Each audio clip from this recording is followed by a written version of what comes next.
Printing knowledge यानी printing technology, यहाँ पे ध्यान दीजिएगा, मैनुअल प्रिंटिंग की चर्चा हो रही है। यहाँ पे मैनुअल यानी वुड ब्लॉक प्रिंटिंग की चर्चा हो रही है, वुड ब्लॉक प्रिंटिंग की चर्चा हो रही है। तो इस तरह से यानी ये मैनुअल प्रिंटिंग को वो कहाँ ले जाते हैं, इटली ले जाते हैं। और जो ही Italy, good morning all of you, Aadya foundations के यूट्यूब चैनल पर आपका स्वागत है। लास्ट क्लास में हम लोगों ने जो है print culture and the modern world की शुरुआत करा था, जिसमें हमने चाइना और जापान के बारे में पढ़ा। और आगे जो हमारा आज का क्लास होगा वह बेहतर क्लास होने वाला है, और इसमें हम लोग जानेंगे कि किस तरह से प्रिंट टेक्नोलॉजी चाइना से यूरोप की तरफ जाती है, यानी एशिया से यूरोप की तरफ, और ये पूरे वर्ल्ड में जो है अपना पाँव पसार लेती है और ये हमारे कल्चर से जुड़ जाती है। और इस ग्लोबल वर्ल्ड को कम्युनिकेट करने में, ग्लोबल वर्ल्ड को क्लोज आने में इसकी एक महती भूमिका है, इम्पोर्टेंट जो है इसका रोल है। तो इसकी चर्चा हम लोग आज करने वाले हैं। तो सबसे पहले इस बात को आप जानेंगे कि एंशिएंट ट्रेड जो कल्चर था, उस एंशिएंट ट्रेड कल्चर के अंदर चाइना जो है उस समय लीडिंग पोजीशन पे था। और यह जो ट्रेडिंग होता था यूरोप के साथ, अफ्रीका के साथ, एशिया के अन्य नेशन के साथ, तो वो जो वाया था वो वाया था सिल्क रूट, जिसकी चर्चा आप इससे पहले वाले चैप्टर में पढ़े होंगे, the making of global world के अंदर। तो सिल्क रूट जो है एक बड़ा ट्रेडिंग रूट था। इस ट्रेडिंग रूट से जो है Chinese traders, Buddhism missionary, Buddhism preachers, missionaries, तो ये सब जो है, ये सब भी अपने रिलीजन का जो है, रिलीजियस आइडियोलॉजी का जो है स्प्रेड करने में जो है इस ट्रेडिंग रूट का उपयोग करते थे। तो इसी ट्रेडिंग रूट के माध्यम से जो है ये पेपर जो है, वो पेपर जो है यूरोप के अंदर पहुंचता है, और वहाँ पे लोग जो है मैनुअली जो है लिख करके उसके ऊपर प्रिंटिंग करने का काम करते थे। उन्हें जो है उसका यूज़ जो है अपने आइडियाज़ को स्प्रेड करने में किया करते थे। लेकिन इसी क्रम में होता क्या है कि एक इटालियन जो एक्सप्लोरर थे, मार्को पोलो, वो एक्सप्लोरर के दौरान वो चाइना आते हैं, और चाइना से लौटते वक्त, क्योंकि चाइना के अंदर जो है उन्हें जो बहुत पसंद आई जो टेक्नोलॉजी, वो टेक्नोलॉजी थी वुड ब्लॉक प्रिंटिंग, जो मैनुअल टेक्नोलॉजी थी, हैंड प्रिंटिंग टेक्नोलॉजी थी। उस टेक्नोलॉजी को वो मार्को पोलो अपने साथ इटली ले जाते हैं।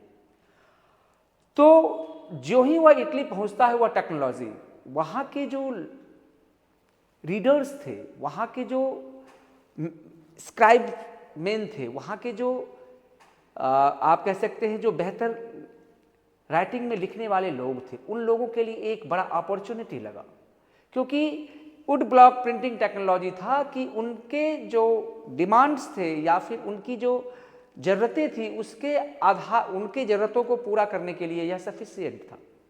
क्योंकि इस वुड ब्लॉक प्रिंटिंग टेक्नोलॉजी ने स्पीड ला दिया, गति ला दिया, लोगों को कार्य करने की क्षमता को घटा दिया, और इस तरह से जो है कम समय में ज़्यादा से ज़्यादा जो है प्रिंटिंग मटेरियल्स का जो है प्रिंट होना शुरू हो जाता है। तो इससे पहले जो लोग, यूरोप के लोग थे, वो वहाँ पे जो प्रिंटिंग मटेरियल्स थे वो मेनली एरिस्टोक्रेट्स फैमिली या रिच फैमिली तक ही उसकी पहुँच थी। कारण यह था कि वो महंगे होते थे, साथ ही साथ जो है वो स्क्रीन पे लिखे जाते थे, वेलम या हैंडमेड पेपर के ऊपर भी लिखे जाते थे, लेकिन वो काफ़ी महंगे होते थे, उन्हें हैंडल करना मुश्किल होता था, इसलिए वह कॉमन पीपल से दूर था। लिटरेसी जो है कॉमन पीपल के बीच बिल्कुल नहीं थी। तो ये वुड ब्लॉक प्रिंटिंग टेक्नोलॉजी ने जो है यूरोप के अंदर जो है किताबों का फ्लड ला दिया, प्रिंटिंग मटेरियल्स का फ्लड ला दिया, साथ ही साथ जो है यहाँ से यूरोप के अन्य नेशन में जो है वो बुक्स, वो प्रिंटिंग टेक्स्ट जो है स्प्रेड होना शुरू हो जाते हैं। तो हमने जो है जो बताया है उन सारी चीज़ों को हमने एक नोट्स के माध्यम से आप पढ़ेंगे। In the 11th century Chinese paper reached Europe via silk route, इसकी चर्चा हमने आप कर लिया है कि काफ़ी इम्पोर्टेंट है आपका जो यह सिल्क रूट काफ़ी इम्पोर्टेंट है। यह the making of global world के पॉइंट ऑफ व्यू से भी इम्पॉर्टेंट है और साथ ही साथ इस चैप्टर में भी आप देखेंगे कि पेपर, चाइनीज़ पेपर जो जाता था वह यूरोप पहले सिल्क रूट के द्वारा जाता था, उसी पे जो है हैंड प्रिंटिंग टेक्नोलॉजी नहीं गई थी। वहाँ के जो स्क्राइब्स थे वो लिखने का काम करते थे और उनमें एक ही चीज़ों को उन्हें बार बार लिखना होता था। वह काफ़ी, उसके जो पेपर होते थे हैंडमेड पेपर होते थे जो कि काफ़ी कमज़ोर होते थे। तो इन वजहों से ये सारी परेशानियाँ थी। तो मार्को पोलो क्या है, 1295 में जब वह इटली वापस जा रहे थे चाइना से, तो उन्होंने अपने साथ प्रिंटिंग नॉलेज यानी प्रिंटिंग टेक्नोलॉजी, यहाँ पे ध्यान दीजिएगा मैनुअल प्रिंटिंग की चर्चा हो रही है, यहाँ पे मैनुअल यानी वुड ब्लॉक प्रिंटिंग की चर्चा हो रही है, वुड ब्लॉक प्रिंटिंग की चर्चा हो रही है। तो इस तरह से यानी ये मैनुअल प्रिंटिंग को वो कहाँ ले जाते हैं, इटली ले जाते हैं। और जो ही इटली जाता है तो आपको हमने बताया ही, लेकिन क्या इससे पहले इटली के लोग पढ़ते नहीं थे? हाँ पढ़ते थे। पढ़ने का उनका जो तरीका था, उनके पास जो व्यवस्थाएं उपलब्ध थी, जो संसाधन उपलब्ध था, वो उपलब्ध था किस रूप में? वेलम के रूप में। वेलम जो होता था एनिमल स्किन के ऊपर लिखा जाता था, वह काफ़ी प्रीशियस होता था। उसे जो है रईस लोग ही, रिच पीपल ही जो है उसको एफोर्ड कर पाते थे। साथ ही साथ जो है हैंडमेड पेपर पे भी लिखे जाते थे, लेकिन उसकी क्वालिटी काफ़ी कमज़ोर होती थी और उसे यूज़ कर पाना कॉमन पीपल के बस की बात नहीं थी। तो आप देखते हैं कि जो है जो ही इटली पहुंचता है printing technology, hand printing technology, तो क्या हो जाता है कि उसे लोग काफ़ी ग्रैंड वेलकम करते हैं। क्यों? क्योंकि उसने लोगों की ज़रूरतों को बढ़ा दिया। अब आइडियाज स्प्रेड होने लगे, कॉमन पीपल जो है उसको यूज़ करने लग गए, ट्रेडर्स यूज़ करने लगे, मर्चेंट यूज़ करने लग गए, स्टूडेंट्स यूज़ करने लग गए, जो है महिलाएं, वुमेन जो है यूज़ करने लग गई। तो सिर्फ यूज़ यानी पढ़ना ही नहीं हुआ, पढ़ने के साथ साथ जो है नए नए आइडियाज़ आए लोगों के अंदर, वह अपना आइडियाज़ भी एक्सप्रेस करना शुरू कर दिए। यानी किताबें लिखने वालों की संख्या भी बढ़ गई, इंटरटेनमेंट के ऊपर, बिजनेस के ऊपर, कुकिंग के ऊपर, ब्यूटी के ऊपर, यानी तरह तरह की किताबें छपनी शुरू हो गई और यहाँ से जो है पूरे यूरोप में जो है किताबें पहुँचना शुरू हो जाती। और इस तरह से आप देखते हैं कि अब लोगों के बीच, सोसाइटी के बीच एक नया वर्ग उभर के आता है, स्क्राइब्स का वर्ग। यानी उन्हें एक नया जॉब क्रिएट हो गया, प्रिंटिंग टेक्नोलॉजी ने एक न्यू जॉब को क्रिएट कर दिया। जो अच्छे जिनकी लिखावटें होती थी उन्हें अब बुक सेलर्स, यहाँ तक आप देखेंगे एक एक बुक सेलर्स जो थे वो 50-50 स्क्राइब्स को रखते थे। उन्हें क्यों? क्योंकि उनके पास ज़्यादा से ज़्यादा डिमांड होती थी। जो लाइब्रेरीज वगैरह थी वो जो है अब जो है स्क्राइब्स को रखना शुरू कर दिए, वहाँ पे जो है लिखने का काम शुरू हो गया। क्यों? क्योंकि इसकी डिमांड्स जो है ज़्यादा से ज़्यादा बढ़ रहे थे। तो नेक्स्ट हम देखेंगे, as the demand for books increased, booksellers all over Europe began exporting books to many different countries। तो इसकी चर्चा हमने कर लिया कि जो है अब इतना ज़्यादा डिमांड बढ़ गया कि जो है यूरोप के अंदर अलग अलग देशों में ये बुक सेलर्स जो है अपने बुक्स को ट्रेड करना शुरू कर देते हैं, यानी इनका इनकम भी बढ़ना शुरू हो जाता है। To meet the increasing demand of books, book seller started giving employment to scribes and skilled hand writers. इसकी भी चर्चा अभी हमने अभी कर लिया था कि अब जो है बुक सेलर्स यानी लोगों के डिमांड्स को फुलफिल करने के लिए जो है नया जॉब क्रिएट होता है उनके सामने और वह ज़्यादा से ज़्यादा स्क्राइब्स को, कैलीग्राफर को अपने यहाँ काम पर रखना शुरू कर देते हैं। तब भी उनका डिमांड नहीं फुलफिल हो पाता है। आप देख रहे हैं क्यों? क्योंकि जो वुड ब्लॉक, ये लोग मैन्यूस्क्रिप्ट्स यानी हाथों से लिखने का काम करते थे। तो एक ही चीज़ों को आप बार बार लिखेंगे तो आप जो है इरिटेट हो जाएंगे। तो ये सारी लिमिटेशन से इसकी चर्चा हम करेंगे। आप देख रहे हैं यहाँ ये जो स्क्राइब्स हैं ये जो है लिखने का काम कर रहे हैं, आप देख रहे हैं। तो ये जो है ये जो लिख रहे हैं वो मैनुअल लिख रहे हैं, यानी अपने हाथों से स्वयं सेल्फ लिख रहे हैं।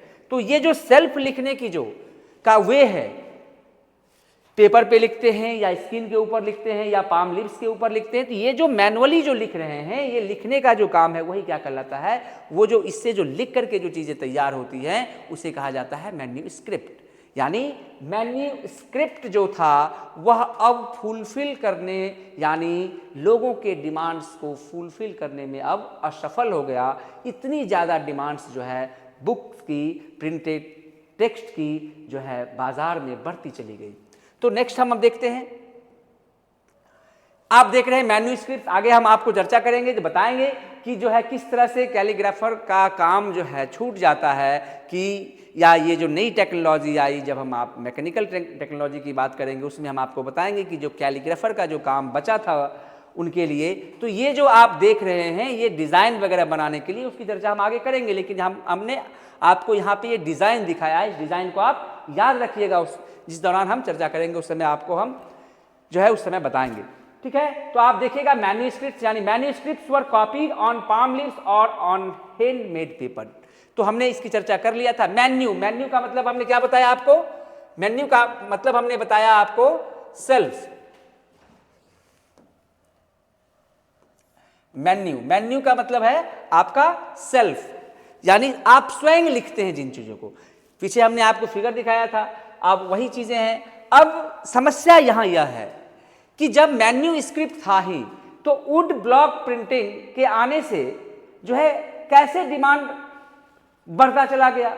मैन्यूस्क्रिप्ट किस तरीके से जो है लोगों के डिमांड्स को फुलफिल नहीं कर पा रहे थे, यानी मैन्यूस्क्रिप्ट्स के अंदर क्या क्या समस्याएं थी। ये क्वेश्चन भी बनता है सीबीएसई के अंदर और काफी इंपॉर्टेंट क्वेश्चन है। आपको 2 मार्क्स के क्वेश्चन में यहां से ये क्वेश्चन पूछा जा सकता है। तो आप देखेंगे दिक्कतें कहां आती है मैन्यूस्क्रिप्ट के अंदर। तो manuscripts were fragile, awkward to handle, यानी यह क्या होता था? फ्रेजाइल होता था, यानी जब आप इसे मोड़ेंगे तो यह जो है हो सकता है कि यह जो है बर्बाद हो जाए, फट जाए। दूसरी चीजें जब आप मोड़ेंगे उसमें जो है कहीं से मॉइस्चर आएगा, लाइट आएगा, तो हो सकता है कि उसका कलर चला जाए, यानी उसके रख रखाव में काफी समस्या थी। और इस वजह से वो धुंधला कहीं हो जाए तो उसे पढ़ पाना भी जो है प्रॉब्लम था। तो उसका ये कॉमन पीपल के लिए जो है आसान नहीं था। और दूसरा चीज आप देखेंगे कि कॉपिंग was an expensive, laborious and time consuming business, यानी इसकी कॉपी करना काफी क्या होता था? कीमती होता था। साथ ही साथ एक ही चीजों को आप बार बार लिखेंगे, इरिटेट हो जाएंगे, लिखने में लंबा समय लगता है। तो ये जो समय, यानी कम समय जो है, यानी इनके पास उतना ज्यादा वक्त नहीं था जो लोगों के डिमांड्स को वो फुलफिल कर पाते। तो need for quicker and cheaper production of books, तो इस तरह से जो है ज्यादा से ज्यादा लोगों तक पहुंचाने के लिए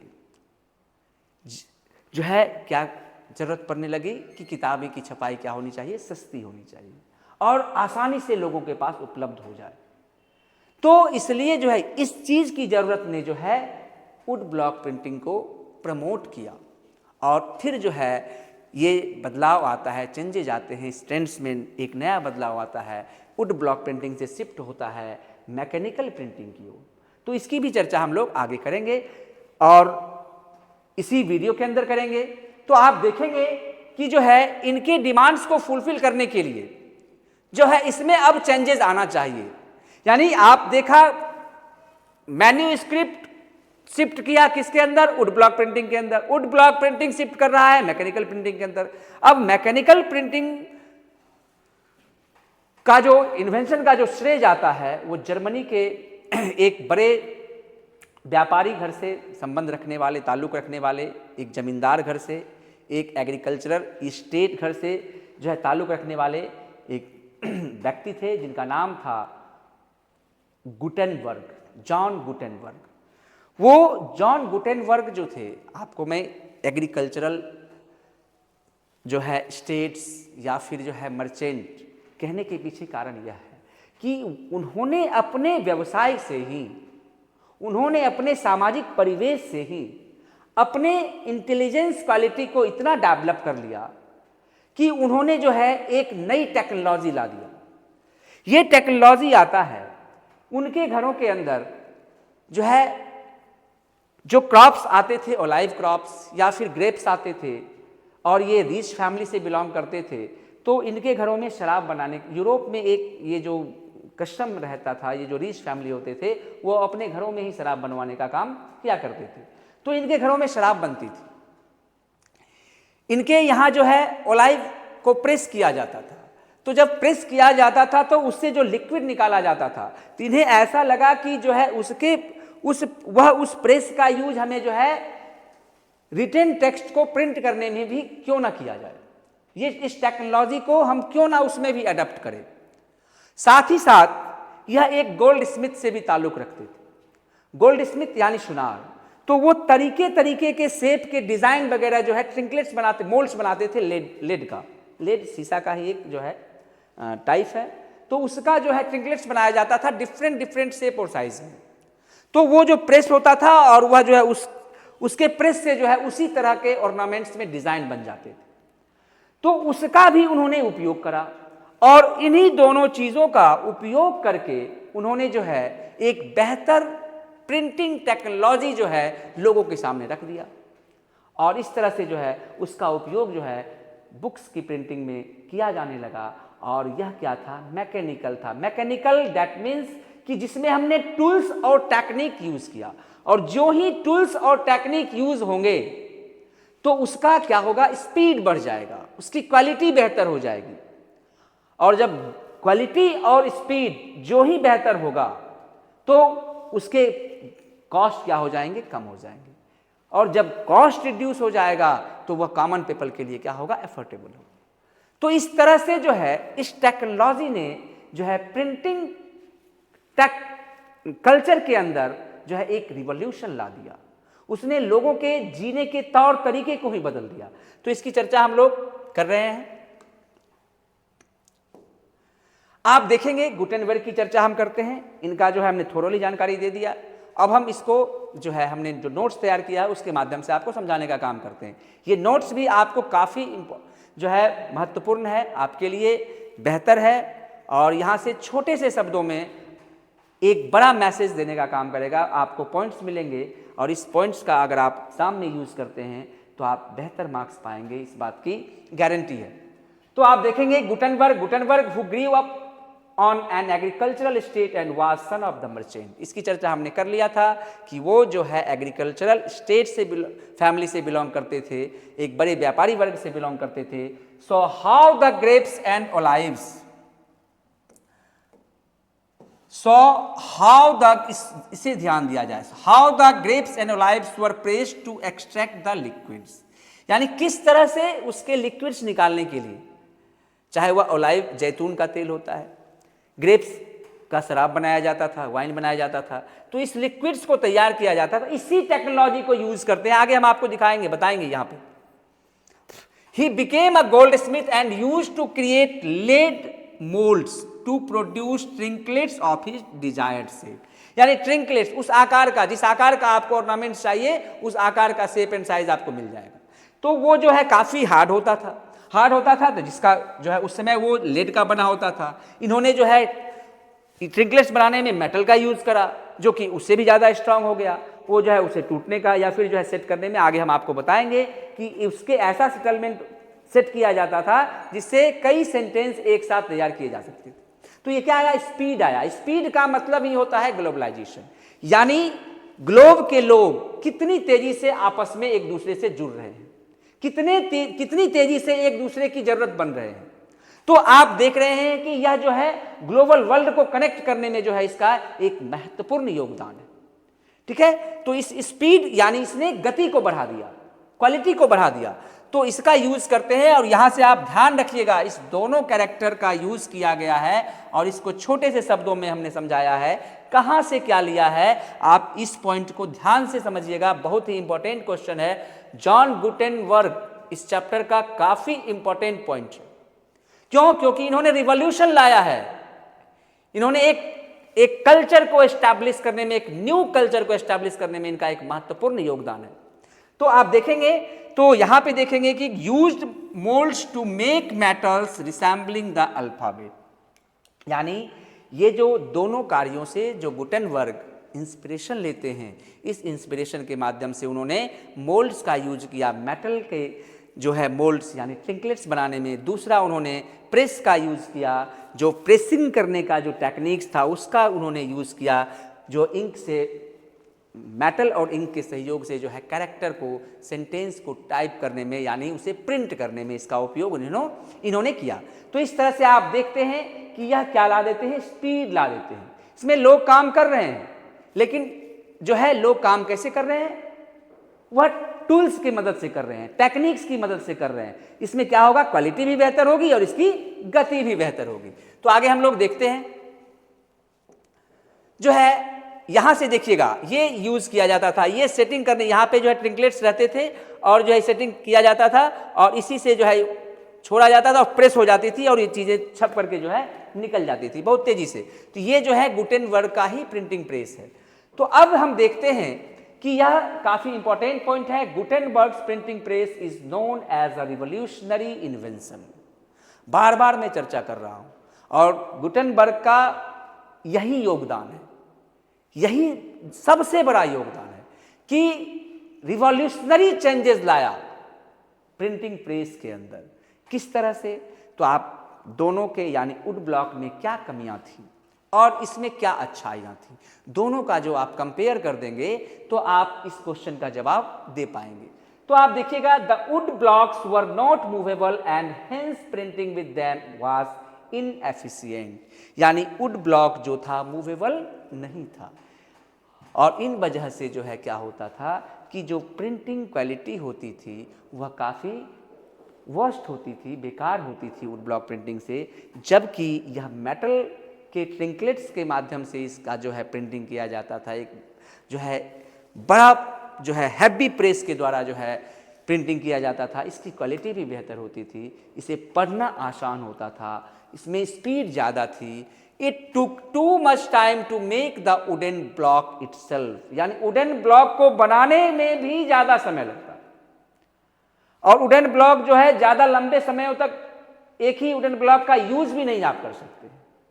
तो इस तरह से ही समस्या थी और wooden blocks were not so durable. यानी हमने बता ही दिया कि वो ड्यूरेबल नहीं था और ये सभी कमियां थी और इन कमियों को जो है मैकेनिकल प्रिंटिंग ने क्या किया, दूर करने का काम किया, कंपीट करने का काम किया। Gutenberg used metal as opposed to wooden blocks. यानी वुडन ब्लॉक्स की जगह पे इन्होंने किस चीज का यूज करा, मेटल का यूज करा। अगर प्रेस करने में भी अगर हम मेटल का यूज करते हैं तो मेटल का वजन क्या होगा, ज्यादा होगा, वह जो है सही तरीके से प्रिंट देने का काम करेगा। और these metal made alphabets were movable so one can use the same set of alphabets to print various sentences. तो आपको हमने बताया था जो है डिस्कशन के दौरान कि आप इसकी इन बातों को जरूर ध्यान दीजिएगा कि use the same set of alphabets to print various sentences. यानी एक ही सेट से हम कई तरह के सेंटेंस को जनरेट कर सकते हैं। यानी यह क्या है, टाइम का जो हमारा गैप है उसको क्या कर दिया, कम कर दिया। और टाइम गैप को कम कर दिया यानी गति ला दिया। जितने भी डिमांड बढ़ते चले गए उस डिमांड को जो है फुलफिल करता चला गया यह टेक्नोलॉजी। और इस टेक्नोलॉजी ने क्या किया, जो है नए नए आइडियाज़ को स्प्रेड करने में मदद किया, लोगों के जो है स्टैंडर्ड ऑफ लिविंग को बदल करके रख दिया, उसके रूटीन को चेंज कर दिया, लोगों को इनोवेटिव बनाने में, स्किल्ड बनाने में, जो है न्यू जो है टेक्नोलॉजी को जानने में, उसे एक्सेस करने का जो है तरीका दिया। नए नए जो है सर्विस सेक्टर्स उभर करके आए, ब्यूरोक्रेसी मजबूत हुई। तो इस तरह से आप क्या देखते हैं कि प्रशासन, शासन, सारी व्यवस्थाएं, समाज हमारा दुरुस्त हो रहा है इसके माध्यम से। और आज के दौर में भी आप देख रहे हैं कि एडुकेशन हमारा कितना महत्वपूर्ण है किसी भी समाज के आधार के लिए। तो एडुकेशन का जो सोर्स पॉइंट जो है हमारा वह क्या है, प्रिंटिंग टेक्स्ट ही तो हैं। जो आज हम बता रहे हैं, जो आप हमें देख रहे हैं, हमारी बातों को सुन रहे हैं, ये इसी का टेक्नोलॉजी का अपडेशन है, इसी को अप टू डेट किया गया है, आज के दौर से इसे कंपेयर किया गया है, जिसकी शुरुआत हम इस चैप्टर के अंदर पढ़ रहे हैं। तो आगे आप देखेंगे नेक्स्ट जो है, यानी Gutenberg's printing press brought about the printing revolution, जिसकी चर्चा हम कर ही रहे हैं। तो आपको हमने बता ही दिया कि गुटेनबर्ग ने जो टेक्नोलॉजी को में जो परफेक्शन पाया, इस टेक्नोलॉजी को एक्सेस करना शुरू किया, वह किया 1448 में। और 1448 में उन्होंने जो है इस यानी मैकेनिकल प्रिंटिंग को क्या किया, तैयार किया। और वहाँ से उन्होंने पहली किताब छापी बाइबल की। बाइबल की पहली किताब छपती है मैकेनिकल प्रिंटिंग के द्वारा। और यहाँ से आपको मैं बता दूं कि उस दौर में 180 बाइबल की प्रति छापने में कुल जो है 3 वर्ष लगे।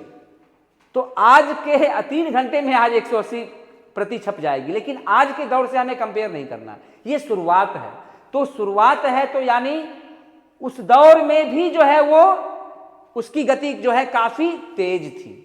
यानी उस दौर में जो है, ये 15th सेंचुरी की बात है, तो उस दौर में जो है किताबें छापने में काफ़ी वक्त लगता था। एक किताबों को छापने में लंबा वक्त लगता था। इसलिए तो इस टेक्नोलॉजी के माध्यम से मात्र जो है 180 प्रति बाइबल की ही छप पाई मात्र 3 वर्षों के अंदर। तो आप देखते हैं, लेकिन होता क्या है कि ये जो प्रिंटिंग प्रेस हैं अब जगह जगह यूरोप के अंदर क्या होने लग गए, सेटअप होना शुरू हो गए। ये प्रिंटिंग प्रेस सेटअप होने लग गए, लोगों के डिमांड्स बढ़ते गए, किताबें सस्ती हो गई। जो ऑरल मैथोलॉजी था, जो पहले क्या होते थे, लोग गांव में जो है पेड़ के नीचे कहीं एक जगह इकट्ठा हो जाते थे, कोई व्यक्ति कहानी सुनाता था, उन बातों को वो सुनते थे, समझते थे। जो रीजनल लैंग्वेज जो था, वर्नाकुलर लैंग्वेज में जो है उस गांव की कोई पुरानी कहानियां होती थी, उन चीज़ों को सुनाया जाता था, या फिर कोई चीज़ें होती थी, इस तरह से लोगों को पढ़ाया जाता था, सिखाया जाता था। धीरे धीरे क्या होने लग गया कि जो समाज के अंदर जो इलिटरेट पीपल थे, जिन्हें पढ़ना नहीं आता था, वो बुक कैसे पढ़ेंगे, तो उनके लिए क्या किया जाने लग गया, जो चित्र यानी फिगर दिया जाए, किताबों के अंदर इमेज दिया जाने लग गया, ताकि वह वर्चुअली देख करके चीज़ों को समझ पाएं, नॉलेज ले पाएं, इंटेलेक्चुअल हो पाएं, और धीरे धीरे जो है वह पढ़ना सीख लें। तो इस तरह से आप देखते हैं लिटरेसी भी बढ़ती है, किताब के बुक्स के डिमांड्स इतने बढ़ जाते हैं। यानी जो है the second half of the 15th century saw 20 million copies. यानी आप देखेंगे 15th सेंचुरी के सेकेंड हाफ में मात्र 20 मिलियन बुक्स ही थे, और आप देख रहे हैं 16th सेंचुरी आते आते जो है 10 टाइम्स जो है क्या हो जाता है, इंक्रीमेंट आपको दिखने को मिलता है। यानी डिमांड्स इसके कितने रेज हुए, कितनी तेजी से जो है प्रिंटिंग मटेरियल्स का डिमांड क्या होने लग गया, बढ़ना शुरू हो गया। और इस तरह से जगह जगह जो है ये मैकेनिकल प्रिंटिंग प्रेस सेटअप होना शुरू हो गया। आप देख रहे हैं between 1450 and 1550 printing presses were set up in most countries of Europe. और यूरोप के अंदर कई देशों में जो है ये प्रिंटिंग प्रेस क्या होते चले गए, सेटअप होते चले गए, और लोग जो है लोगों का पढ़ना जो है जारी रहा, और अधिक से अधिक पढ़ना, अधिक से अधिक लिखना, नई नई चीज़ों के बारे में लिखना, साइंस के बारे में लिखना, ज्योग्राफी के बारे में लिखना, जो है आप वुमेन सोसाइटी के अंदर जो है क्या कल्चर होना चाहिए, रिलीजन के बारे में लिखना, जो है कोई चीज़ इमेजिनेशन करना, नेचर के बारे में लिखना, इमेज बनाना, यानी तरह तरह की चीज़ें जो है प्रिंटिंग होना शुरू हो जाता है। साथ ही साथ लोगों के नए नए जो है इसमें रीडर्स आए, इसके लिए जो है जो आप गली में जो बेचने वाले होते हैं, छोटी छोटी किताबें बनाई जाने लग गई, ताकि जिनका जो है कम इनकम है वह भी जो है चीज़ों को पढ़ सके। तो जगह जगह लाइब्रेरी खुलना शुरू हो गया। इस तरह से जो है लोग पढ़ने के प्रति क्या होते चले गए, जागरूक होते चले गए, और तकनीक या टेक्नोलॉजी भी धीरे धीरे अप टू डेट होता चला गया, डेवलप होता चला गया।